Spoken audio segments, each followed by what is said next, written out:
নামতিৰ পেৰাভাৰীত বাঘৰ আক্ৰমণ। শিৱসাগৰ জিলাৰ আমগুৰি নামতিত বন্যপ্ৰাণীৰ আগমনে পুনৰ সৃষ্টি কৰিছে আতংকময় পৰিৱেশৰ।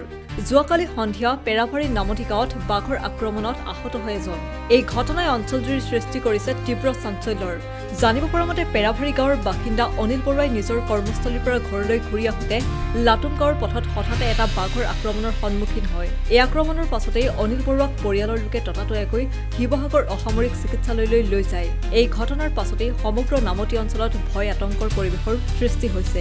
এনেধৰণৰ ঘটনা সংঘটিত হোৱাৰ পিছতো বন বিভাগে নীৰৱ ভূমিকা গ্ৰহণ নকৰাত ক্ষোভিত হৈ পৰিছে স্থানীয় ৰাইজ। আহত ব্যক্তিজনৰ চিকিৎসাৰ লগতে বাঘটো উদ্ধাৰ কৰি স্থানীয় জনসাধাৰণক নিৰাপত্তা দিবলৈ বন বিভাগক সক্ৰিয় ভূমিকা লোৱাৰ বাবে দাবী জনাইছে স্থানীয় ৰাইজে।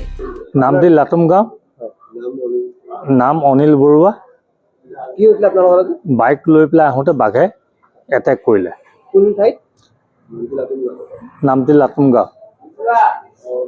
বাঘৰ আতংক আগৰ পৰা চলি আছে নেকি? আগৰ পৰা চলি আছে। ফৰেষ্ট ডিপাৰ্টমেণ্টে কিবা ব্যৱস্থা লোৱা নাই নেকি? একো লোৱা নাই। ফৰেষ্ট ডিপাৰ্টমেণ্টক জনোৱা হৈছিলে কথাটো? সেইটো আমি জনোৱা নাই। বাঘৰ আতংক মানে আগৰ পৰা চলি আছে? আগৰ পৰা চলি আছে। তাৰপিছতো কোনো পদক্ষেপ নোলোৱাৰ কাৰণে আজি আপোনালোকে এইটো ঘটনা ঘটিছে। হয়। এতিয়া নামটিত আপুনি চিকিৎসা কৰাইছিলে নেকি? নাই কৰোৱা। ডক্টৰে নাই। দুখ পালে আপুনি?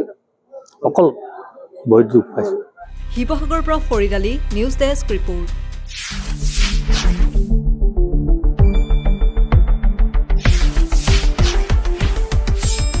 শুদ্ধ আৰু বিস্তৃত বাতৰিৰ বাবে চাই থাকক নিউজ ডেস্ক ৰিপৰ্ট।